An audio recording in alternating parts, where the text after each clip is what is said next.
down to business. Thanks for coming out tonight. I wrote me a manual, a step-by-step booklet for you to get. Oh, I make money move. You can't see me, my time is now. What up, guys? Welcome back to the Fitness Times Business Podcast, the show created to provide you with the practical and strategic advice to help you level up in fitness, business, your career, your relationships, and your life. My name is Joseph Mencel. I am your host, and I'm joined in this episode by co-host Leah. Hello. You're back. I'm back. Back with a vengeance. Nailed the intro. Well, you know, it took me a couple of takes off camera. Not that you guys would have heard those. Yeah, slightly different camera setup for those of you watching this episode, and it kind of threw me off when I looked at the camera because it's slightly more to the left than normal. So I had to twist a bit, and I think the twist just kind of fucked the intro up. But we Can't turn left. We made it.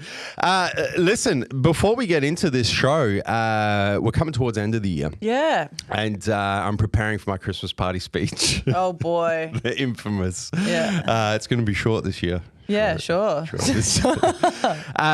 And I had a quick look at how this podcast has performed this year, because last year this podcast went like stratospheric. Is that the word? Is that the word? It went into the stratosphere. You know what I'm trying to say. It took off like a fucking rocket. Really good year for this podcast in 2020. And I had a look at this year, and we are very quickly approaching 1 million listens. Wow. Of this podcast this year. So I just wanted to share that with you guys, because that is 100% on each and every one of you who take the time to share this podcast, whether it's person to person, so many Instagram story tags. As a matter of fact, you got tagged. I saw you got tagged in a couple of them. Spotify have done that wrap up that they do every year. Oh yeah, they did the 2021 wrap up, and as part of that wrap up, it's showing people like their top podcasts that they've listened to through Spotify.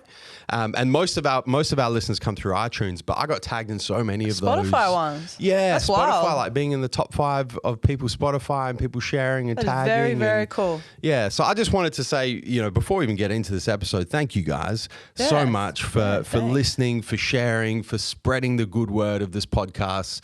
You know, it continuously humbles the fuck out of me. Blows my mind. In fact, that's a good segue into imposter syndrome. I think I should actually leave this chair, because I don't think we're worthy of that many listens. I know, it's crazy. It's crazy. But thank you guys. I just want to start the episode with that.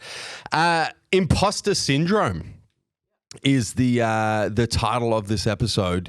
A little bit of background to how we ended up here. I do my weekend Q&A on my Instagram story, which those of you who follow me on Instagram, you guys already know. Those of you who don't, you should follow me on Instagram at Joseph Mencel, and Leah as well, at Leah Mencel. Every weekend I put up a weekend Q&A, and it's an Ask Me Anything question box on Instagram, and I get, you know, always hundreds of questions. A lot of them are supplement related, as you would expect, and fitness related. But every now and again, I get a little bit of a deeper question. And last weekend, I got a question about imposter syndrome. And the question was, do you experience imposter syndrome, and how do you deal with it? And I answered the question and I said, yeah, I experience it a lot, like very, very frequently. And then I went on to give my practical advice on how to deal with imposter syndrome, and posted that as the answer to that question. And I kid you not, there must have been hundreds of replies to that question response. People saying, there were two main replies. The first one was, I did not expect you to experience imposter syndrome. Like, people surprised that I experienced it. Yeah. And then the second one was, thank you so much. I experience this all the time, and thank you for providing advice on how to deal with it, because I got no fucking idea how to deal with it. And because I had so many responses to my answer to that question, I was like, this has to be a podcast topic, because, you know, if just through that question I was able to help hundreds of people, the platform of this podcast, we're going to help thousands of you guys. Yeah. For sure. So, imposter syndrome. What is imposter syndrome? Let's start there, Leah. Yeah. Well, my understanding of imposter syndrome is it's a sense of like not belonging, like not a sense of self-doubt broadly, but not feeling like you are entitled to your kind of accolades and achievements. Yeah, accomplishments. Really, yeah, your accomplishments. Sort of feeling like a fraud, feeling like an imposter in whatever it is. And it can fit many realms. Like a lot of people feel it in business a lot. That's probably the most common one. People in business, in their roles, in their employment, in their career, yeah, what they're doing, career wise, people experience a lot. But you can also experience it in sport. You can experience it in sport. You can experience it in relationships as well, which is an interesting one. We might touch on that a little bit later. But yeah, it's just a feeling of it's the feeling of self-doubt, but also with that, it's not solely self-doubt. It's like self-doubt with this underlying fear that you're going to kind of get caught out for exposed. Yeah, yeah. It's for bizarre, being the fraud but and the imposter that you are. It's like it's like you feel like someone's just going to burst into the room and be like, "You're a fake." Yeah, that's exactly what it is. It's like self-doubt on steroids. Yeah, with like a fear like really bubbling underneath it. Yeah, with an underlying, I'm going to be exposed. Someone's going to come and pull the curtain back. Yeah. And the true person that I am, who is not worthy of these achievements and not worthy of these accolades, is going to be right there, butt naked for everyone to see. And it's the fear that's associated with that exposure of your fraud, effectively. Yeah. It's interesting that you say that for a lot of people it occurs in the workplace, because I did a little bit of research on imposter syndrome just to kind of clarify my understanding of it. And I came across this study that pointed out that 64% of people in the workplace will experience imposter syndrome at some point in time in their career. Yeah.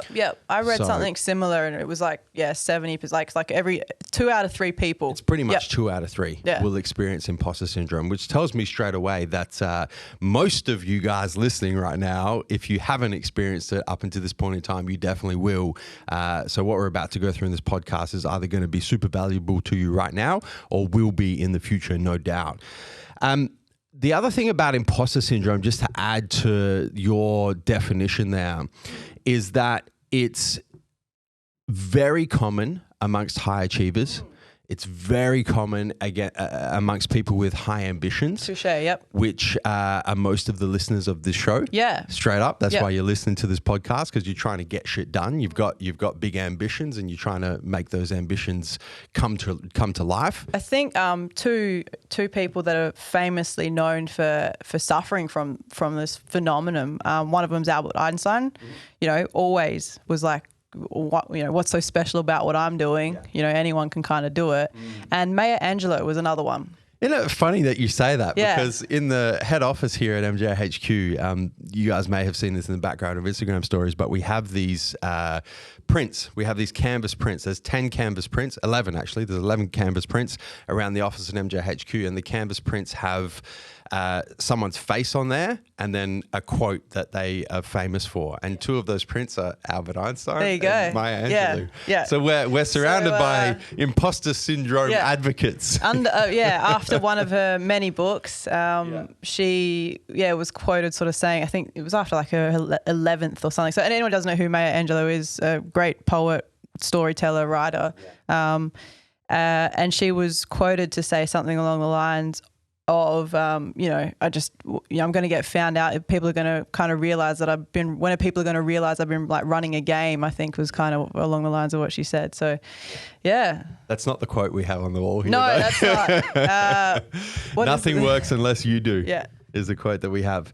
I think the other thing is, along with the underlying tone of you're going to be caught out, is also this underlying tone of you write off your accomplishments and your successes to either good timing or good luck. Mm-hmm. So it's actually not related to your work or your skill set or your abilities. There's something outside of your realm of control. And that's kind of what you pin your successes on. That's why I was able to achieve this. That's why I've had this success, not because of who I am, what I do, and my abilities, but because I was in the right place at the right time. I had a stroke of good luck, and the shit's not going to happen again, and someone's going to it's find pretty out. much like how I tell a lot of stories when people ask me about, you know, stuff I've done in the past. I always kind of start with like, well, I was really lucky. You know, I was really lucky, and you know, this person just happened to be there that night, and this person just happened to be there when I was, you know, playing that game or having that conversation. And yeah, you do. I do exactly the same thing. You know, when I tell this my business story, which I do, you know, frequently now, it's always about I was in the right place at the right time, and I fucking was. Yeah, well, yeah. You know. Yeah. But then it's about dissociate. Now we'll get into that about how to deal with the imposter syndrome a little bit later. This is just a definition. The other thing that I came across in my research is that it has spiked over the last couple of years during the pandemic.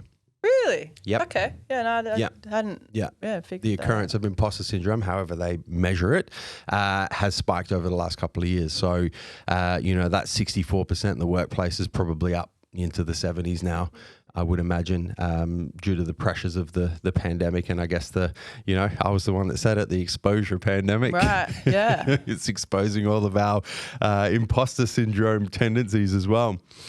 All right. So that's generally, you know, what we're dealing with when it comes to imposter syndrome. How do you know when you're experiencing it, and how does it manifest? Or perhaps how has it manifested in you in the past? If you can think of like some different examples of like what it, you know, how it has kind of reared its head in different areas of your life.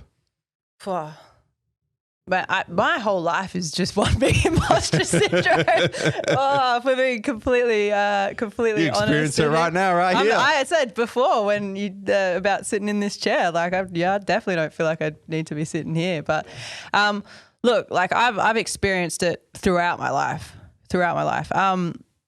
You know, and it just manifests as a lot of like different talk in your mind. So you know, with making certain sporting teams, for instance, you know, it kind of sounds like in your self-talk, it sounds like, you know, I'm only here because, you know, so-and-so got injured, or I'm only here because, you know, the coach likes me, or, that's the sporting thing. And then, you know, I experience it, you know, this is pretty real and raw, but I experience it, you know, in my career now. And it sounds a lot like, you know, you're only where you are because you're Joe's sister, or, you know, you know, you're only where you are because you've, you know, been doing it for, I don't know, a certain amount of time, or that kind of thing. So yeah, no, I've experienced it through and through. Definitely.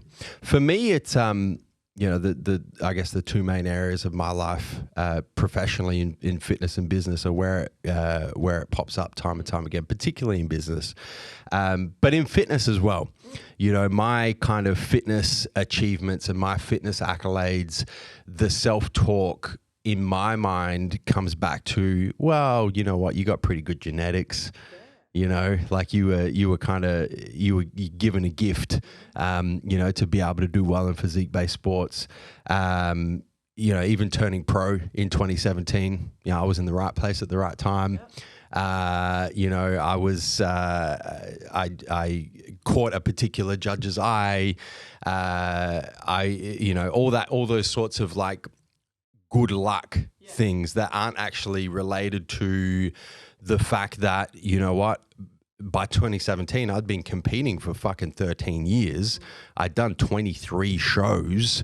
I'd put in the fucking work. That particular, to turn pro that particular weekend, I did 4 peak weeks back to back to back because I went from federation to show to show to federation.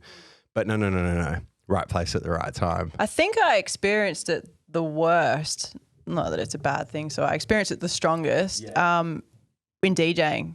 Yeah. I think that for me was that whole ride, that whole wave, that whole sort of like 7-8 years that I was DJing. I just felt like the whole time I did not belong where I was.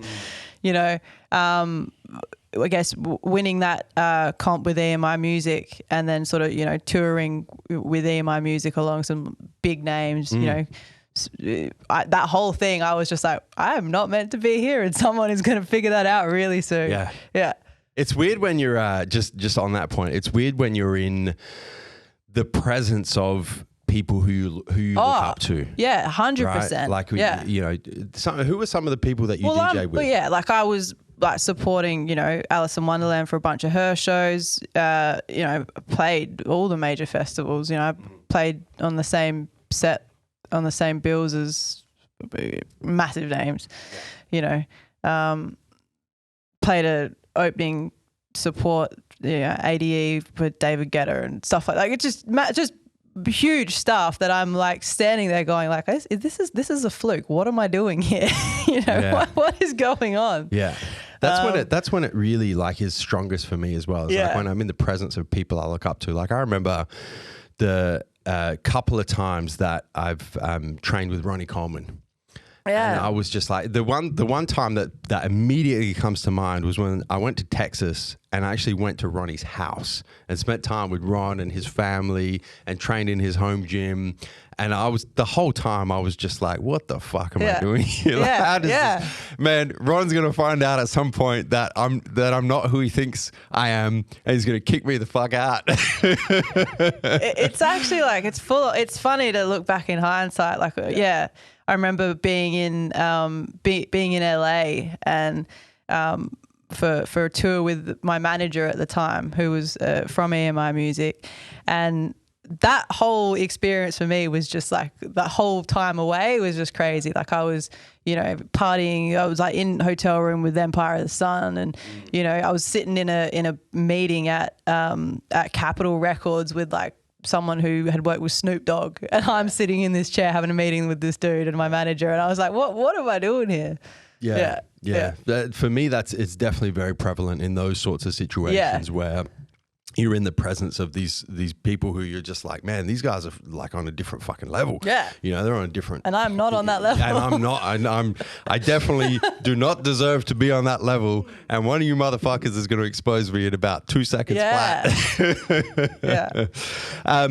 But yeah, so just back to fitness, you know, that's how it kind of manifests in me. And especially like, you know, since I've turned pro, like the number of times that I've tried to make my pro debut, the number of times that I've tried to compete, my inner self-talk is like, well, here you go. You're being exposed because you actually don't deserve to be here.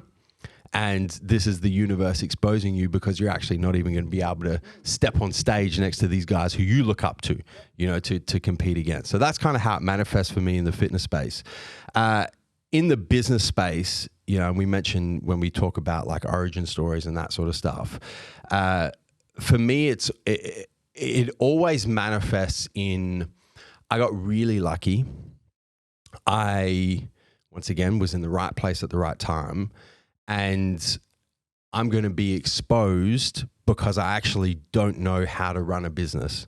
I don't know how to build a business.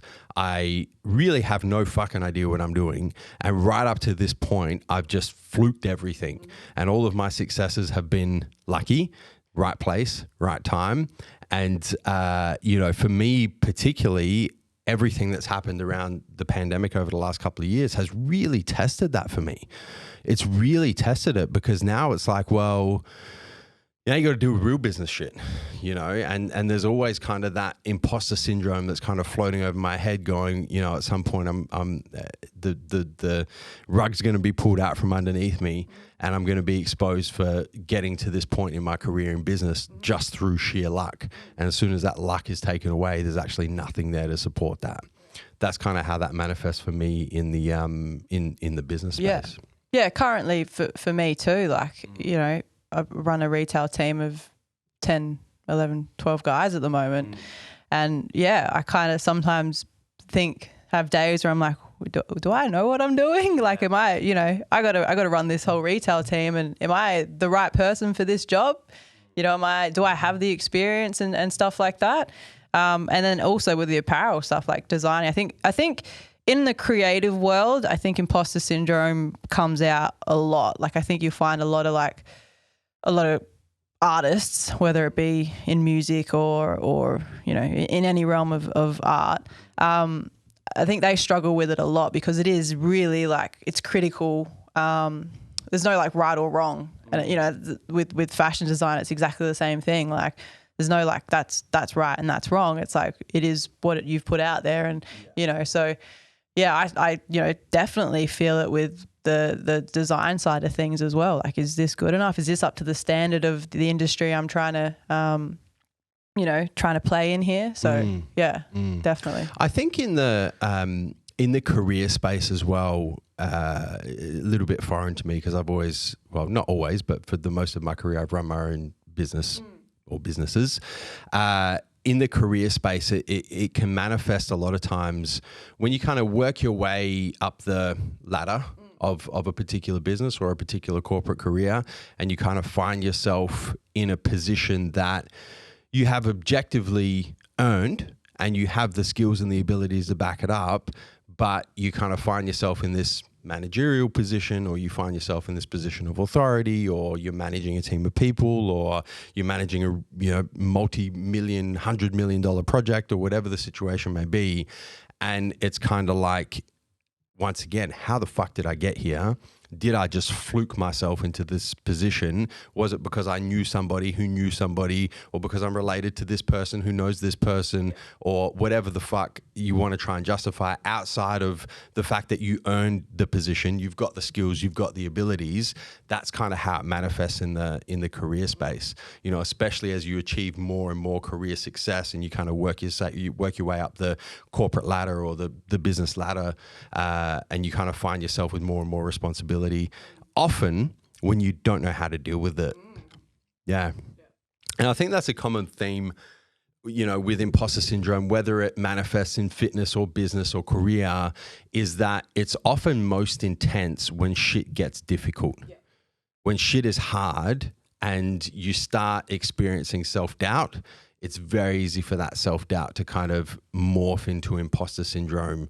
And then you start experiencing, these negative thoughts about the fact that you're going to be exposed and you fluked your way there. That's interesting. Like, I understand. Like, I agree with you when you say that you get it quite strongly there. But I'm a little bit the opposite. Like, when things are going well is when I get it the most. Like, when things are going really well and like I'm just having, success after success and just riding that wave, I'm like, that's when I experience it. I'm like, this is gonna, like, the card house is gonna fall down soon. Like, I get really like, that's when I experience it. And very true as well. It's funny because we were talking about this last night with your fiance Tim. Yeah.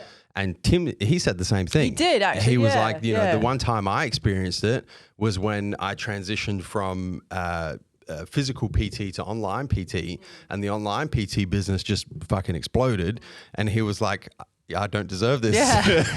What's going on? So I think there is definitely almost on opposite ends of the spectrum. Sometimes when shit's really hard and you don't necessarily know how to deal with it, imposter syndrome can rear its ugly head down there. And then on the other side of the spectrum, when things are going exceptionally well and you feel like you haven't earned them, that's where it can rear its head as well on that side. What about relationships? Because you mentioned that at the start. Yeah. I think it can kind of come up in relationships when you feel like, when you just feel like someone's out of your league, really. I think that's probably where people experience it the most, in that kind of initial stage of a relationship when someone, you're like, when someone feels like they're just, out of your league, I guess there's no other way that I can kind of put that. Yeah. And how does that manifest? Other than just like, they're out of my league. Full stop, end of story. I guess the kind of like, they're out of my league. They're gonna, I don't know. I'm having trouble with that one. Why are they interested in me? Yeah. What are they seeing in me? Are they going to find something out about me that they don't like, and then I'm going to be exposed for the person I really am? Yeah. Yeah. That kind of thing. Yeah. Yeah. Yeah, 100%. I experienced that with my wife. Oh, you're now wife. I can say that now because from the last episode, now a married man. Oh, there you go. Congratulations. Thank you. I mean, I knew that sounded of course. I was there. But you're like, oh shit, I didn't realize. Congratulations. I'm congratulating you on behalf of the listeners who would like to also congratulate you. Thank you. I experienced, I mean, sometimes I still experience it with Amy, is like the imposter syndrome, like, out of my league. I don't deserve to be here.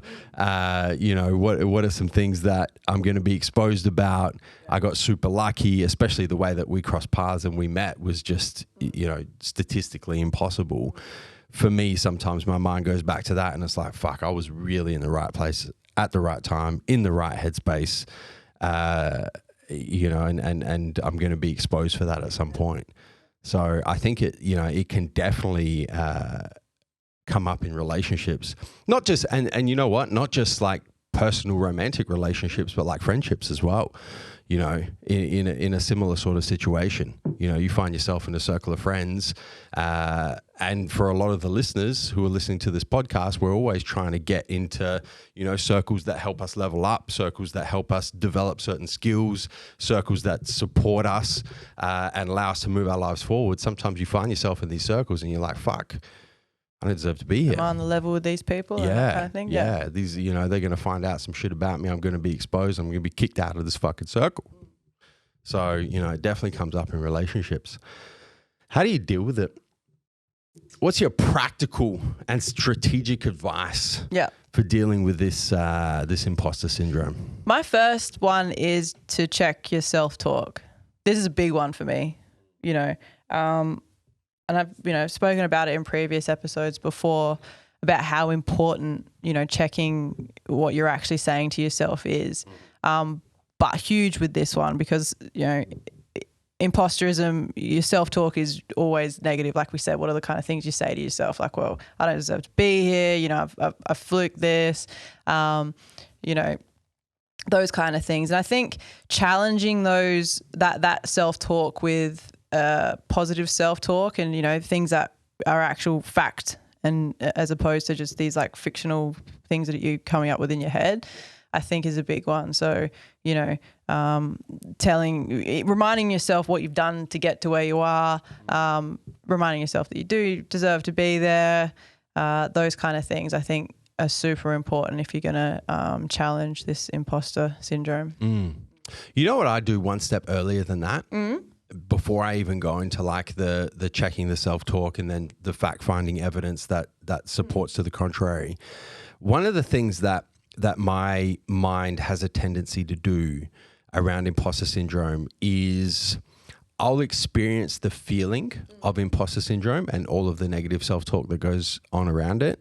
And then my brain, my reticular activating system fires up and it goes and looks for all of the shit that supports the imposter syndrome. Right, yeah. It goes and looks for all of the times that I've been lucky.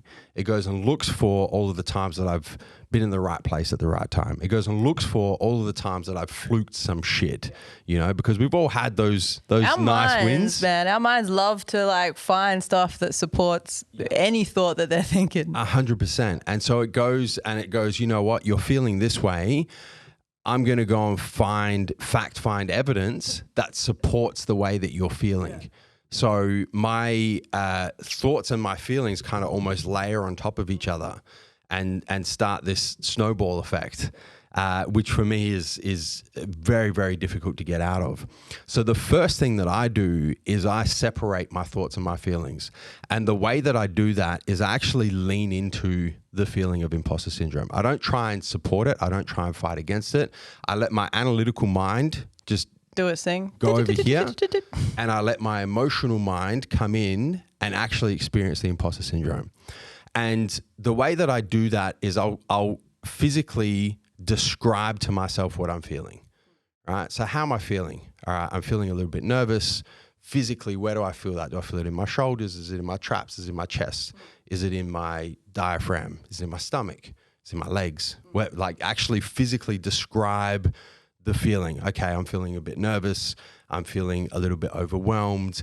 I can feel a knot in the middle of my stomach and it's tightening and it's tightening and it's tightening. It's making me feel really uncomfortable. I feel like I don't want to be here. I feel like I need to go sit by myself in a cool room on the floor, those sorts of things. So that I'm actually acknowledging the feeling. I'm leaning into the feeling. I'm not fighting against the feeling. And I'm allowing my body physically and psychologically to experience the feeling in its full force. And what that does for me is it actually allows the feeling to dissipate. Once I've acknowledged it and I've given it the attention that it wants, it now starts to go, okay, you know what? That knot in my stomach is starting to loosen a little bit. You know, my traps are not as tight. Okay, I'm not really feeling as nervous anymore. Okay, I feel like I can be around people again. So it starts to really dissipate. And if I have somebody who I feel like I can be vulnerable with, someone who I can trust, someone who's not going to judge me, I'll tell them about it as well. I'll say, you know what, I'm feeling imposter syndrome at the moment. And this is how it's feeling, you know, sharing that feeling. That's a big one. Yeah. With somebody who you can trust, who you can be vulnerable with, is a big way of getting it to dissipate. I think obviously imposter syndrome is uncomfortable and, you know, can kind of be viewed as something to get away from. So it's like it's a negative feeling.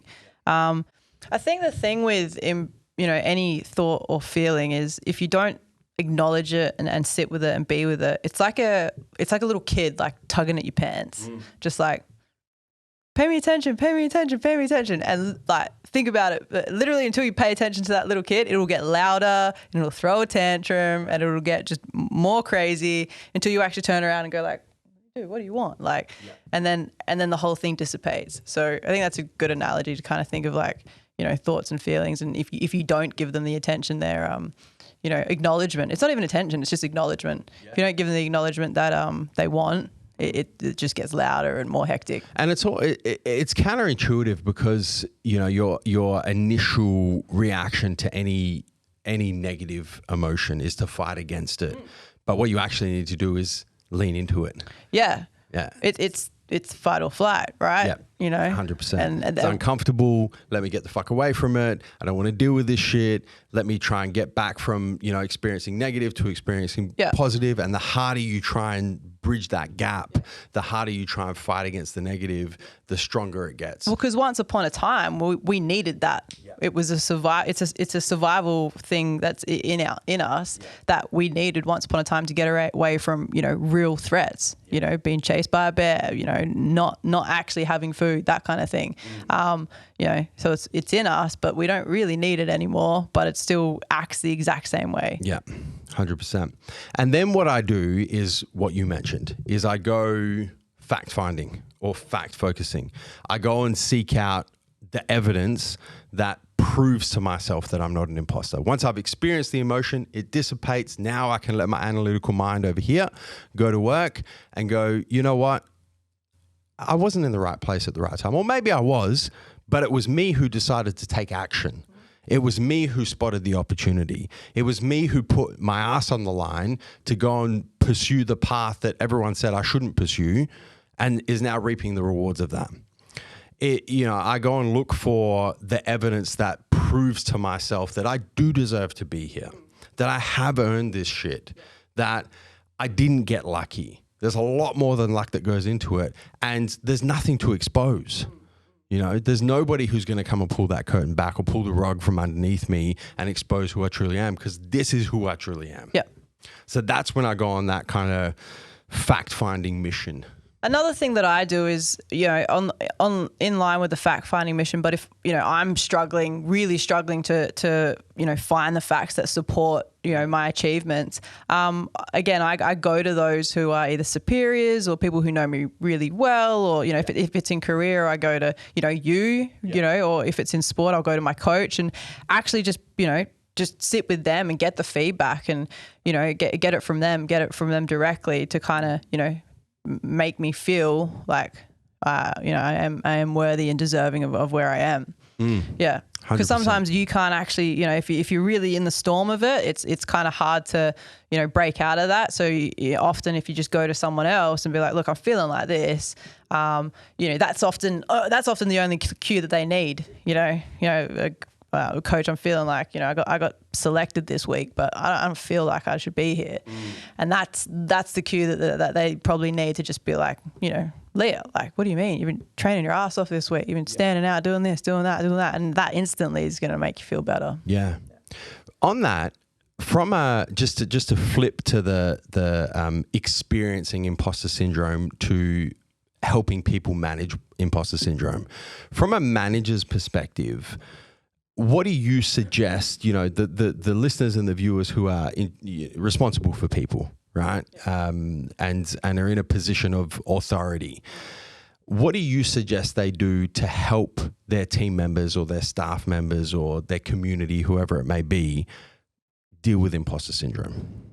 Encouragement, praise, just constantly reminding your team that they're doing a good job, that alone, I say that from, sitting, from a managerial point of view, but I also say it with your friends and your family, the more of that you can put out into the world, I think the more, the less, imposterism we're going to see.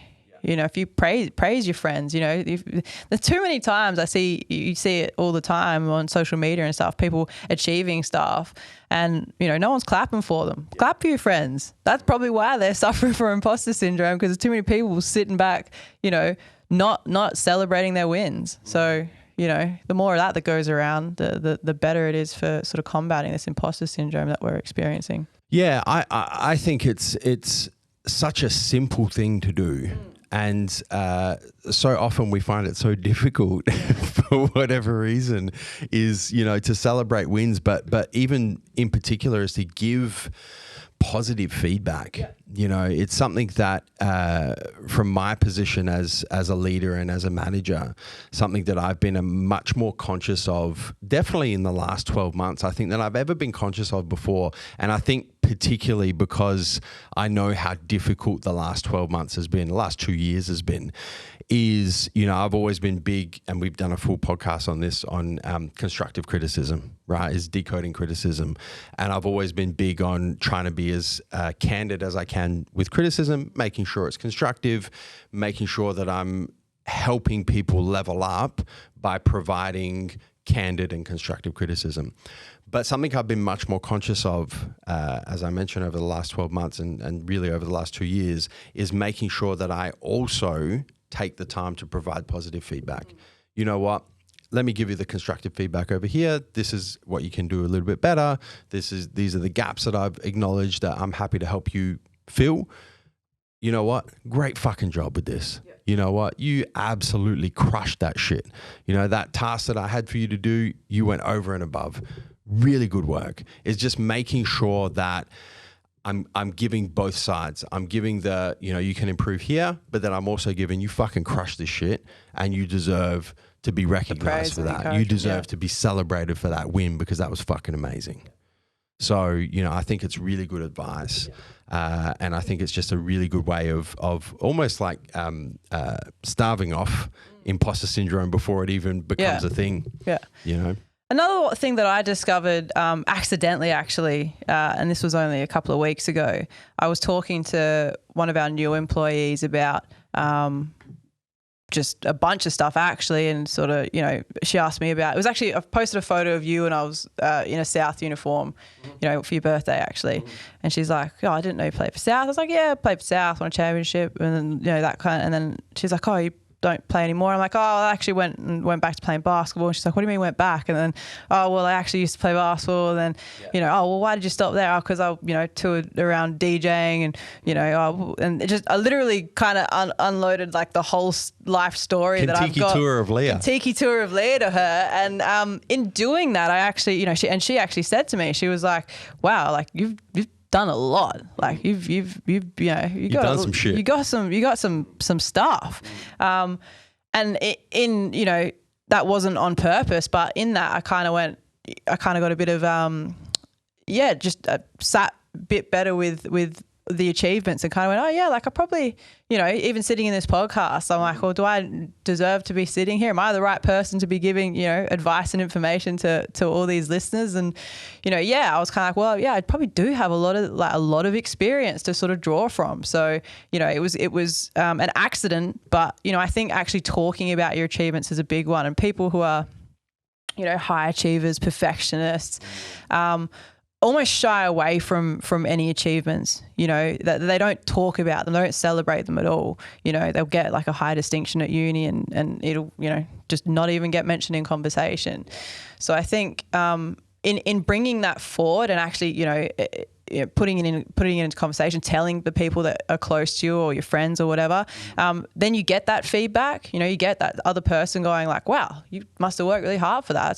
That's really cool. That's quite an achievement. That sort of positive feedback that, you're not going out and directly trying to get it, but you're going to get it if you sort of stop shying away from your achievements. Yeah, it's interesting, that one, isn't it? Because my immediate thought is that I don't want to be seen as somebody who toots their own horn.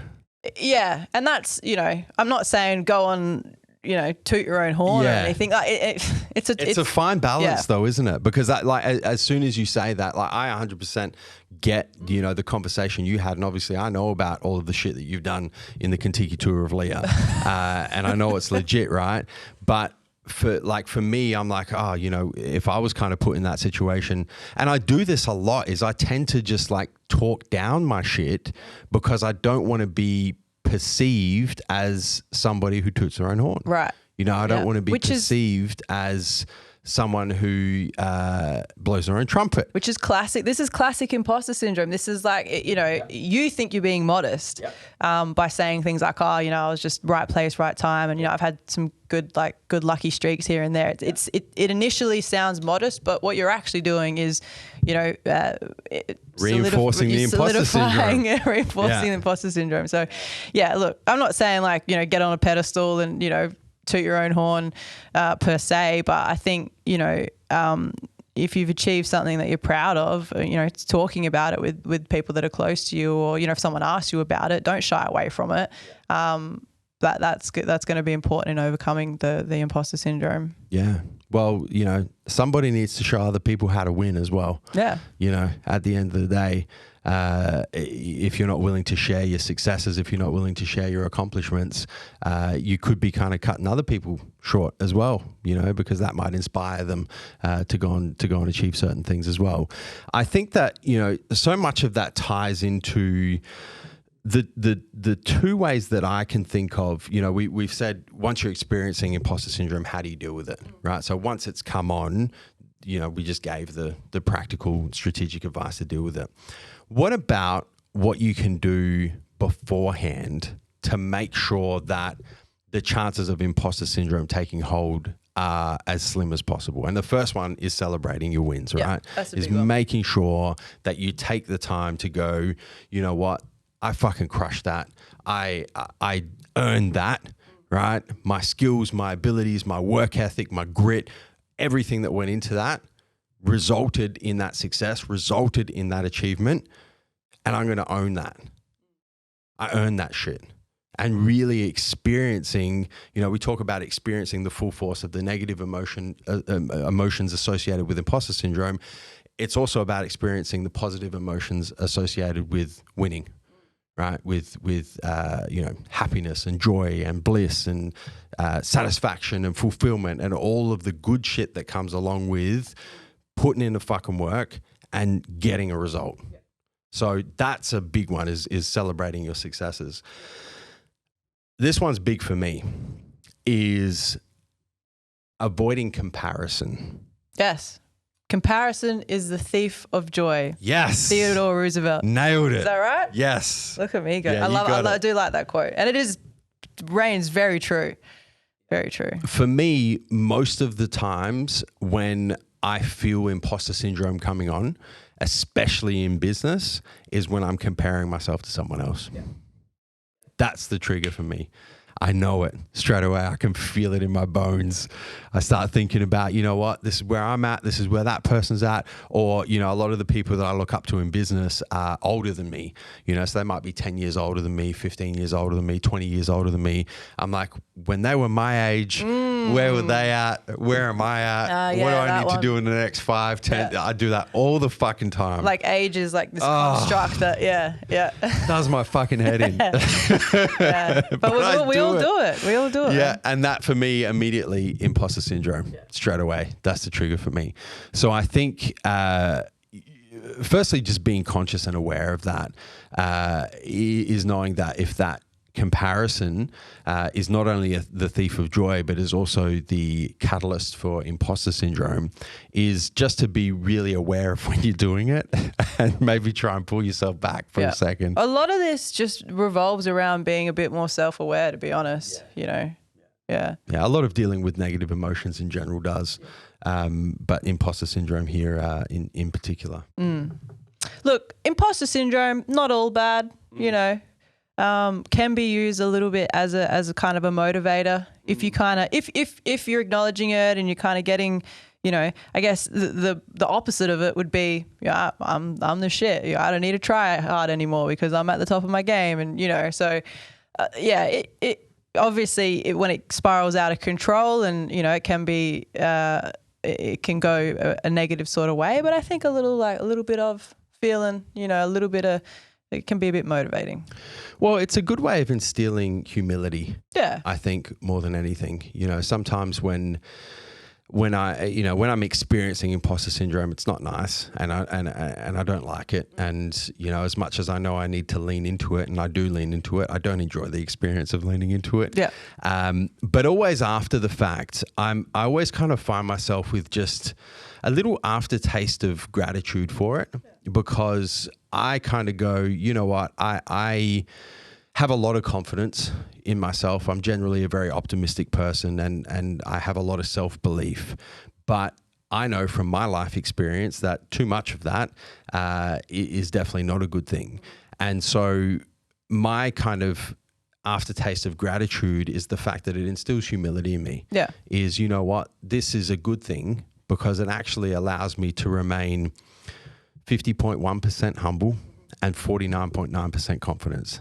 And it's just that 0.1% difference where the humility exceeds the confidence that is going to help me continue to get better. It's going to help me continue to level up. It's going to help me question at every step along the way, you know what, have I earned this or did I get lucky? Have I earned this? Did I get lucky? Well, you better fucking make sure you earn this shit, right? To stave off that imposter syndrome. So that's kind of, I guess, in the aftermath of leaning into those negative emotions, what I kind of take away from it. Yeah. Very good. I think that's it. Yeah, no, I think that's a wrap. It's been a good talk. Yeah, I hope that that you guys obviously have enjoyed listening to this episode, but I hope that you can take some of the practical and strategic advice if you are currently experiencing imposter syndrome, or if you have recently, or if you do recently. 2 out of 3 people, man. It's, you know, you're not alone. Yeah, 100. Well, and that's, you know, if there's one thing you take away from it, that's got to be it, is that you're not alone. I experience it. Leah experiences it. 2 out of 3 of you listening have experienced it at some point or will in the future. But, you know, I hope that you guys can take this practical and strategic advice and apply it. And I hope that it really helps you deal with imposter syndrome when it does pop up. When it does rear its ugly head. From time to time. Guys, as always, if you have enjoyed the show, if you've had a laugh, if it's made your drive to work go faster, or your walk of the dog go quicker than it normally would, or your cardio session go faster, if you've been climbing the devil's staircase, the one thing we ask in return is that you do share the show, person to person. You know, give us a little shout out, Fitness Times Business Podcast. Take a screenshot, post it in your Instagram story, whether you're listening on Spotify, iTunes, SoundCloud. It doesn't matter. Tag myself at Joseph Mencel. Tag Leah at Leah Mencel. We like to reshare as many of those as possible. You know, and I think that this is one episode that if you do take the 7.3 seconds that it takes to take that screenshot, post and tag, you know, you may reach one person, 2 people, 3 people who can really get some really valuable information out of this episode that's going to help them deal with imposter syndrome. Great. Leah, thank you very much. Thanks, Joseph. Guys, you could have been anywhere in the world right now, but you're here with us. We appreciate that. Until next time, we'll catch you on the flip side. Thank you so much for tuning into this episode of the Fitness Times Business Podcast. We hope you enjoyed listening. Be sure to subscribe on your favorite podcasting platform. And if you enjoyed this episode and took some value from it, make sure you share it with your friends, your family, and your followers. And if you haven't yet, be sure to leave us a 5-star rating.